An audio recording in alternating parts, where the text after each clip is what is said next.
आज जो है हम द फ्रेंच रेवोल्यूशन का पार्ट 4 देखेंगे। अब पार्ट 4 में हम ये देखेंगे कि फ्रांस रिपब्लिक कैसे होता है। आगे की घटना देखते हैं। तो हेडिंग है events that turn France into Republic. अब फ्रांस रिपब्लिक हुआ क्या, कौन कौन सी घटनाएं घटी। तो घटना बता रखी है 10 अगस्त 1992 की। 10 अगस्त 1992 को अब जैकोबिन क्लब्स के जो मेंबर थे, यानी जो थर्ड स्टेट के जो मेंबर्स थे, मोस्टली जो जैकोबिन क्लब्स में थे वो थर्ड स्टेट्स के मेंबर्स ही थे, उन्होंने पैलेस ऑफ ट्यूलरीज जो है, ट्यूलरीज करके जो ये पैलेस है, इस पर अटैक किया। अब ये पैलेस था कहाँ पर? फ्रांस की कैपिटल पेरिस में ही था ये पैलेस। और जितने भी रॉयल फैमिलीज थी वो यहाँ रहा करती थी। रॉयल फैमिलीज यानी जो हम बात करें लुई 16 और जितने भी उसके रिलेटिव्स थे, और वो सारे यहाँ रहा करते थे। जब ये जैकोबिन्स हैं, इन्होंने इस पैलेस पर अटैक किया और उसके बाद जो यहाँ पर गार्ड वगैरह थे उन गार्ड को इन्होंने मार दिया। आगे चलकर उन्होंने जो लुई 16 था, किंग था, इस किंग को भी उन्होंने कैप्चर कर लिया, अपने कब्जे में कर लिया। लेकिन आगे चलकर जो ये असेंबली के मेंबर्स थे, असेंबली के मेंबर्स ने कहा नहीं नहीं, आपको जो है इनको छोड़ना पड़ेगा, यानी जैकोबिन्स को असेंबली के मेंबर्स ने कहा कि आपको किंग को फ्री करना पड़ेगा।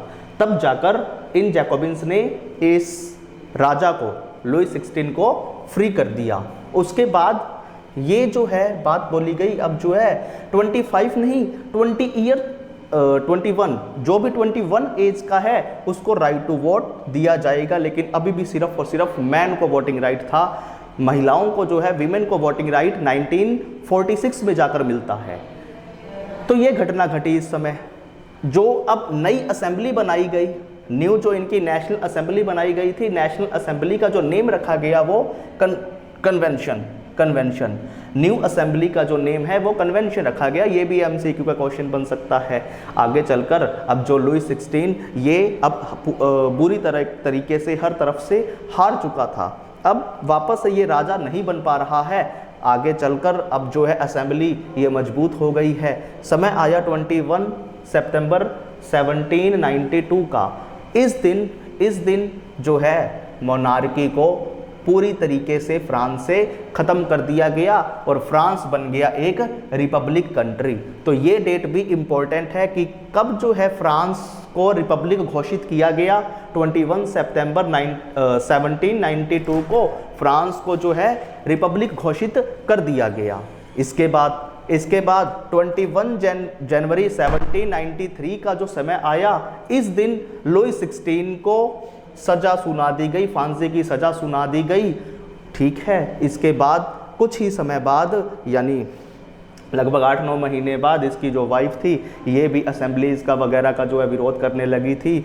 तब जाके इस क्वीन को भी उड़ा दिया गया, इसको भी मार दिया गया। यानी राजा और रानी अब पूरी तरीके से खत्म, मोनार्की खत्म, फ्रांस रिपब्लिक बन चुका है। जो यहाँ का ऑटोक्रेटिक रूलर था, किंग था, उसको भी मार दिया गया है। अब आगे चलकर जो ये मतलब जो नेशनल असेंबली बनी थी ना, नेशनल असेंबली को लीड कौन कर रहे थे? जनता ने चुना रॉबर्टस्पियर को। हमने रॉबर्टस्पियर के बारे में पहले थोड़ा सा पहले भी पढ़ा है, मैक्सिमिलियन रॉबर्टस्पियर, जिसने जैकोबिन क्लब बनाया था। और जनता इसको पसंद करने लगी थी क्योंकि ये थर्ड स्टेट्स को सपोर्ट कर रहा था। जनता ने इसे चुना, असेंबली के मेंबर्स ने इसे चुना और जाकर फ्रांस का लीडर बना दिया गया। अब जो नया रिपब्लिक बना था फ्रांस, किसके कंट्रोल में है अब? रॉबर्टस्पियर, मैक्सिमिलियन रॉबर्टस्पियर के कब्जे में है फ्रांस अब। तो आगे चलकर जो ये रॉबर्टस्पियर है ना, ये आतंक मचाने लग जाएगा। पहले शुरू में अच्छा काम कर रहा है, आगे चलकर ये आतंक मचाने लग जाएगा। इसी से ही जो बुक की टॉपिक जो है वो टॉपिक बनाया गया है, रेन ऑफ टेरर। रेन कहने का मतलब समयकाल। समयकाल जो टाइम पीरियड है, किसका टाइम पीरियड है? रॉबर्टस्पियर का। और कैसा टाइम पीरियड है ये? टेरर। अब ये आतंक मचाएगा।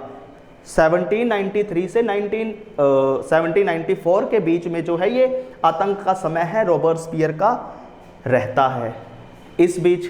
इस बीच जो है रॉबर्टस्पियर ने बहुत सारी कठोर पॉलिसीज बनानी शुरू की, बहुत सारी जो है हार्श पॉलिसीज इंट्रोड्यूस करने लगा, लेकिन इसने बहुत सुधार भी किए थे। और ये रॉबर्टस्पियर कहता कि जो भी इस इसकी पॉलिसीज का विरोध करेगा, जो भी इसकी पॉलिसीज का विरोध करेगा, क्रिटिसाइज करेगा, उसे गिलोटिन कर दिया जाएगा, मतलब उसका जो गला है काट दिया जाएगा। वो इस प्रकार का कुछ स्ट्रक्चर होता था, ऊपर से जो है वो धारदार तलवार सी टाइप की लगी होती थी, नीचे जो है उस व्यक्ति को लिटा दिया जाता था और इधर से वो तलवार सी जो है वो गिरेगी और व्यक्ति इधर लेटा हुआ है, उसकी गर्दन अलग हो जाएगी। तो ऐसा जो है इसको गिलोटिन बोला गया था। बनाया किसने था इसको? ये डॉक्टर था, उस समय का कोई डॉक्टर गिलोटिन करके था, उसी ने ही जो ये इसको डिज़ाइन किया था, तो उसके नेम पर इसको गिलोटिन जो है वो नेम दिया गया था। इसके रिफॉर्म्स कैसे थे? जैसे गरीबों से पहले अत्याचार किया जा रहा था, उनको फेयर प्राइजेस जो थे उनसे नहीं वसूले जा रहे थे, उनको जो महंगी वस्तुएं दी जा रही थी। लेकिन अब रॉबर्टस्पियर ने कहा सबके लिए इक्वालिटी है, चाहे वो रिच हो पुअर हो, सबको इक्वल ट्रीट किया जाएगा, मार्केट में सब कॉमन रहेगा सिस्टम। तो ऐसे जो कुछ सुधार किए, आगे चलकर जो इसकी कठोर पॉलिसीज थी, इसके खुद के ही मेंबर्स इससे परेशान होने लगे। रॉबर्टस्पियर के मेंबर्स ही इससे परेशान होने लगे, क्योंकि हर बात पर कोई भी छोटी सी गलती करता गिलोटिन कर देता, फांसी क्या जो है गला काट देता। तो बहुत ही ज़्यादा ये मतलब आतंक मचाने लगा था। तब जाकर इसके ही कुछ मेंबर्स ने इसके खिलाफ केस कर दिया। जुलाई 1794 का समय आया, जो यहाँ की यानी फ्रांस की जो कोर्ट बनाई हुई थी, ट्रिब्यूनल ने देखा कि बिल्कुल जो रॉबर्टस्पियर है ये आतंक मचा रहा है, और कोर्ट ने इसको फांसी की सजा सुना दी। कब? जुलाई 1794 में। और जो ये रेन ऑफ टेरर था 1793 में आया, 1904 में ये खत्म, 1794 में ये खत्म। तो ऐसे करके जो है रॉबर्टस्पियर जो है वो मारा गया, या जो है इसको फांसी दे दी गई। अब फ्रांस में रूल कौन करेगा?